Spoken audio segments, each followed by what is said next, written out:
So life has progressed. So Zach moved to the cities after graduating from college, became kind of an adult, lived with his sister, got a job at C.H. Robinson. Zach, being the good buddy he is, me and Zach had a tendency back in our lives we get pulled over quite a bit. And most of the time we're successful. But the one time we weren't, Zach then helped me get a job after that. And then as a good gentleman, he would pick me up and give me rides to work for the interview, because I couldn't necessarily get there myself. If you know what I mean.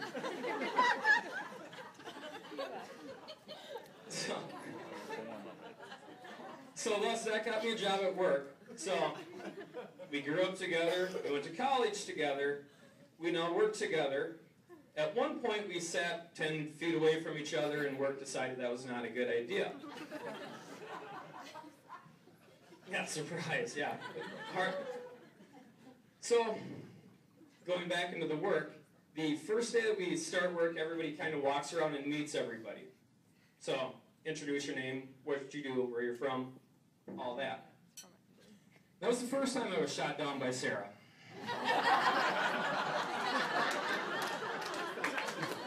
So walking around, meet her, and just trying to be cool. Shot down.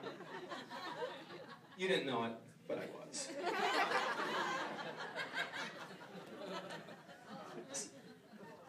So eventually, after about a year or two at work, the courtship began between the two of you. So, here we are 18 months later. Like 5 years. Time flies. Here we are at this moment.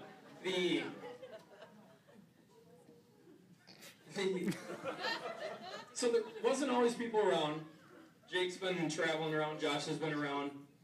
Started hearing rumor of Zach having a girlfriend. Who's this girl? You guys will like her. Imagine Zach, but female.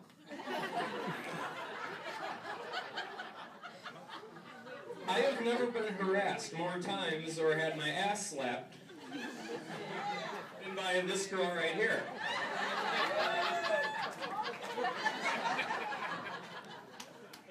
So, the first night she kind of came out and met some people, Zach stayed under control and they got to see female Zach. Alright, this thing might work out. So it progressed. Everybody ran into Sarah, liked Sarah, loved Sarah. She was good. Zach was good. Zach did change for the better. Not that he was bad, but no, it was good. Our little Zach was all growing up. Just sprouting like a flower.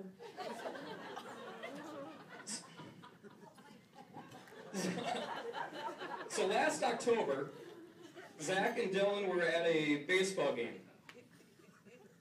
And then afterwards, dropped Dylan off.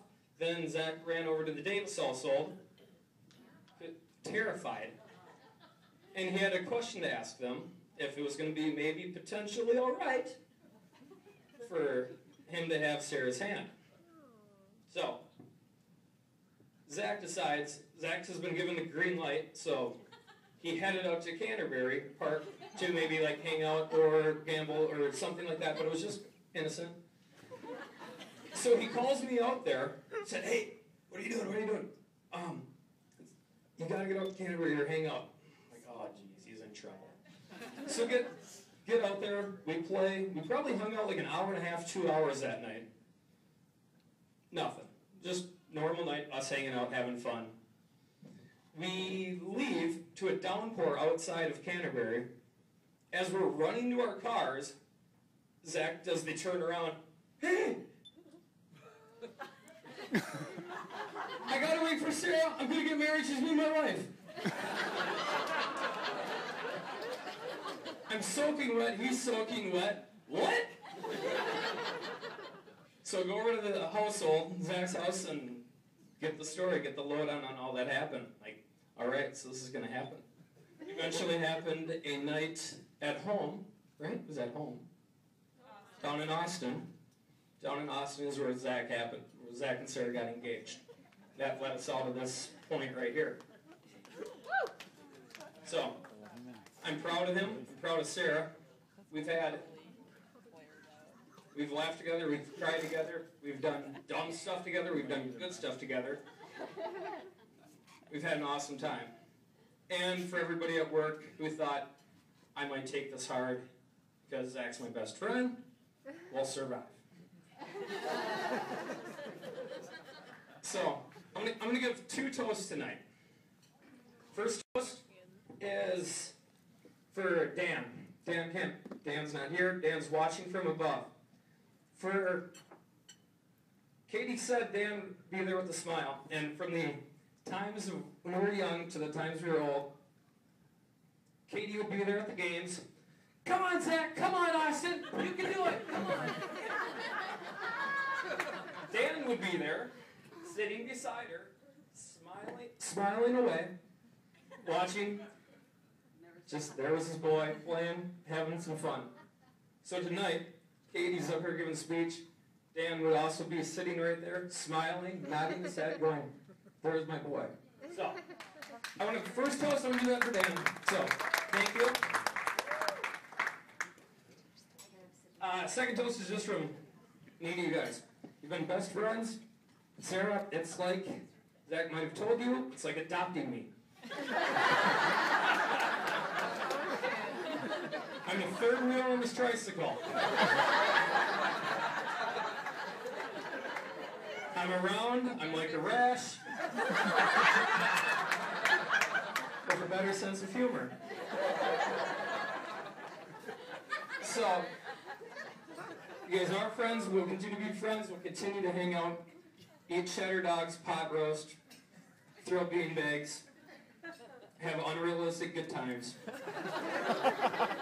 And one last thing here, for the Davis family who now has to accept Zach into all holidays and Christmas, you can never go wrong when you need a gift as the white t-shirt.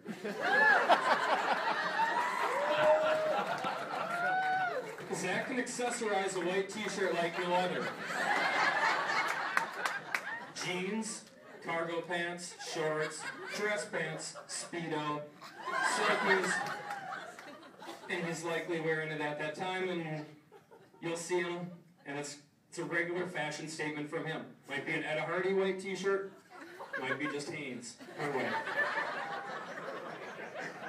So I want to raise my hand, raise glasses to Zach and Sarah, and welcome to the crew. This is a great time. And also, one last thanks, Bill and Carolyn Davis, and also Katie, wherever you're at, somewhere out there. All right, well, I want to thank you, everybody, for putting this together. Thank you for getting married.